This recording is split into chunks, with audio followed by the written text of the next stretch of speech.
Hello friends, welcome to SSC coaching centre. दोस्तों, आज के वीडियो में देखेंगे गणित के बहुत ही बढ़िया प्रश्न जो सभी एग्जाम्स में आपको देखने को मिलते हैं। तो स्टार्ट करते हैं। पहला प्रश्न है, एक चिड़ियाघर में कुछ बंदर तथा कुछ तोते हैं। बंदर दिया गया है 4 पैर वाला जानवर, तोते दिया गया है 2 पैर वाला। तो इस प्रश्न में यही होता है, या तो एक 4 पैर वाला जानवर होगा और एक 2 पैर वाला। यदि कुल पैरों की संख्या 52 है और सिरों की संख्या 20 हो तो ज्ञात कीजिए कि उस चिड़ियाघर में कितने बंदर हैं। देखिए, किताब में आपने फॉर्मूला सीखा होगा, लेकिन मैं आपको थोड़ा सा किताब से अलग बताता हूं। ठीक है, यहां पे आपको हमेशा यही करना है कि आपके पास जो सिरों की संख्या है, वो ले लेनी है। सिरों की संख्या ले लो। आपसे क्या पूछ रहा है? चिड़ियाघर में कितने बंदर हैं। बंदर है मतलब 4 पैर वाला जानवर पूछ रहा है ना। तो 4 पैर वाला जानवर पूछ रहा है तो 4 पैर वाला मत लो, 4 से गुना मत करो। इसके अपोजिट 2 पैर वाला होता है ना, 2 से गुना कर दो। अगर 2 पैर वाला पूछा जाएगा तो उसके अपोजिट 4 से गुना कर दो। 4 पैर वाला पूछा जाएगा तो उसके अपोजिट 2 से गुना कर दो। तो यहां मैं 2 से गुना कर दूंगा, ये हो जाएगा 40। पैरों की संख्या कहां पर है? ये रही। ये जो गुना करने के बाद आया है, पैरों की संख्या से अंतर कर दो। 52 40 का अंतर कर दूंगा, 12 आ जाएगा। 2 से इसको 12 को डिवाइड कर दूं, 6। कितने बंदर हैं भाई? 6 बंदर हैं।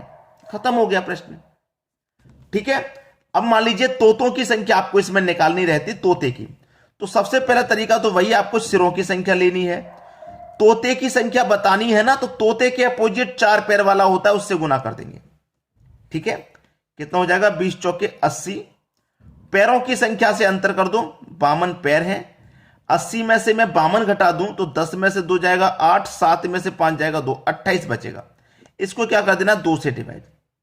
कितनी बार में जाएगा? 2 एकम 2, 2 चौके 8, 14 बार में जाएगा। तो तोते कितने हैं? 14 तोते हैं। 6 बंदर 14 तोते, दोनों को मिला देंगे तो 20 हो जाएगा, क्योंकि 20 सिर हैं। अब तो आसानी से बन जाएगा। किताब का फॉर्मूला आपको अच्छा लगता है तो उससे कीजिए, वरना मैं जो बता रहा हूं बेस्ट मेथड है। अब देखेंगे अगला प्रश्न। अगला प्रश्न है, एक कबीले में कुछ बकरियां तथा कुछ मुर्गे हैं। बकरी 4 पैर वाला जानवर है, मुर्गे 2 पैर वाला है। कुल पैरों की संख्या 80 हो और सिरों की संख्या 25 हो तो ज्ञात कीजिए कि कबीले में कितनी बकरियां तथा मुर्गे हैं। बकरियां और मुर्गे दोनों ही बताने हैं हमको। किससे मतलब है? जो सिरों की संख्या उससे। 25 है सिरों की संख्या।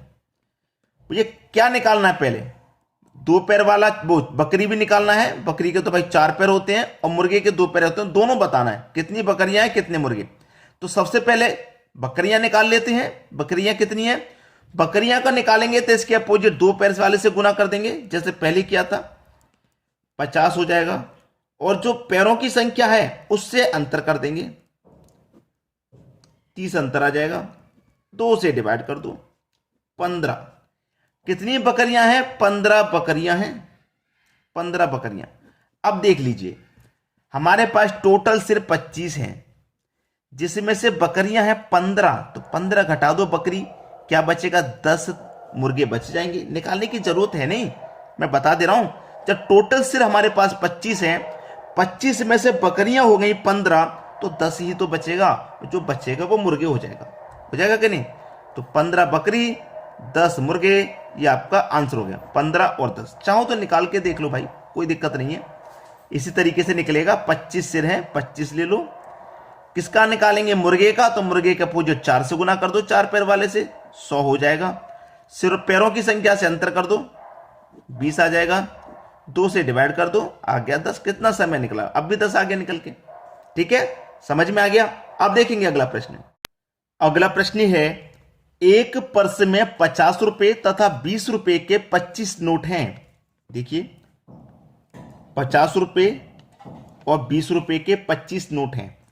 समझिएगा, 50 रुपए के भी 25 और 20 रुपए के भी 25 नोट बना लिया।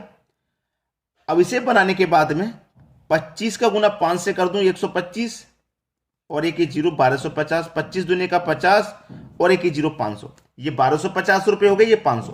और जबकि कुल कितनी है? 680 रुपए हैं। तो इसको बीच में लिख लेंगे, लगा दो एलिगेशन मेथड, क्रॉस अंतर वाला। 500 680 का अंतर 180। 1250, 680 का आंसर 570।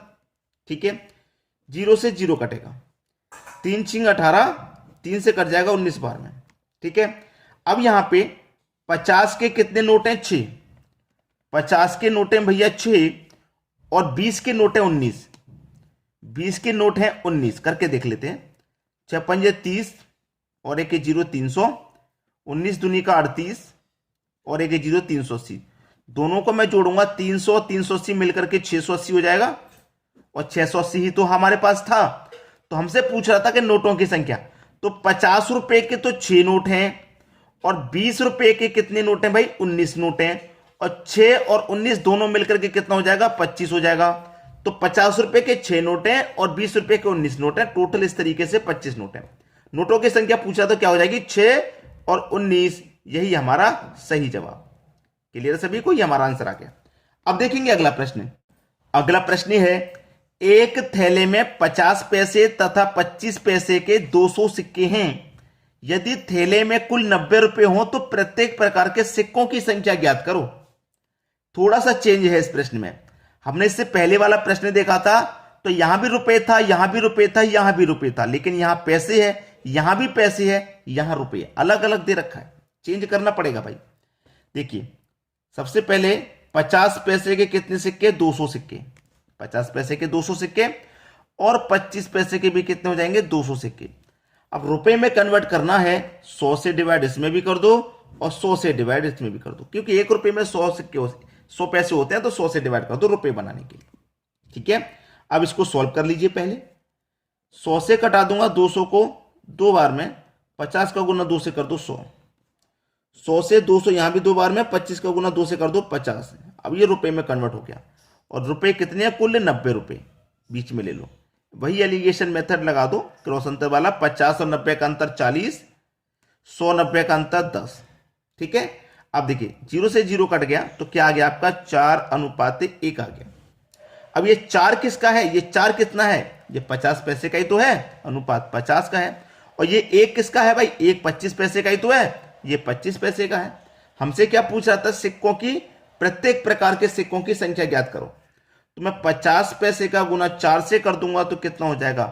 50 का गुना 4 से कर दो, 50 का गुना 4 से कर दो, ये 200, और 25 का गुना 1 से कर दो 25। लेकिन यहां समझिए, हमारे पास सिक्के कितने हैं? टोटल 200 सिक्के हैं। हमारे पास सिक्के कितने हैं टोटल? हमारे पास टोटल सिक्के हैं 200। ठीक है, हमारे पास टोटल सिक्के 200 हैं, यानी कि सिक्कों का योग हमारे पास 200 है। याद रखें 200। जब सिक्कों का टोटल योग 200 है तो हम अनुपातों का भी योग कर लें भाई। 50 पैसे 25 पैसे का योग का भी अनुपात कर ले, अनुपात का योग कर लें कि दोनों का योग 200 है तो दोनों के अनुपात का योग कर लें, 5 आ जाएगा। तो इस योग में अनुपात से डिवाइड कर दो, 5 चौके 20 और 1 0 40। ठीक है, अब 40 आ गया ना, 40 का गुना 4 से कर दो 160, 40 का गुना 1 से कर दो 40। अब दोनों को जोड़ दो, 200 सिक्के हो जाएगा कि नहीं हो जाएगा? हो जाएगा। तो प्रत्येक प्रकार के सिक्कों की संख्या तो हमें बतानी थी। 50 पैसे के सिक्के 160, 25 पैसे के हैं 40, यही हमारा सही जवाब हो गया। अब देखेंगे अगला प्रश्न। अगला प्रश्न है, एक ग्वाला दूध में पानी किस अनुपात में मिलाए कि मिश्रण को क्रय मूल्य पर बेचने पर उसे 25% लाभ हो। पहले दूध दिया गया है तो दूध लेंगे, बाद में पानी तो पानी। ठीक है, दूध मान लीजिए पूरा 100% है, उसमें पानी कितना मिलाना नहीं पता, X%। भाई पानी किस मात्रा में मिलाए नहीं पता ना, तो हमने X मान लिया।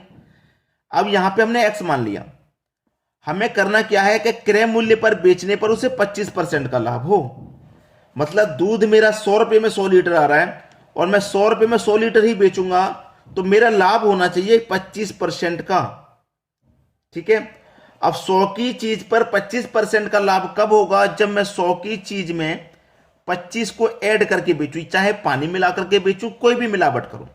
ठीक है, ये तो मेरे पास 100% दूध है, मैंने 25 पानी मिला दिया, तो 100 की चीज को 125 से बेचूंगा तभी तो मुझे फायदा होगा। तो मैंने क्या किया, उसमें 25% पानी मिला दिया।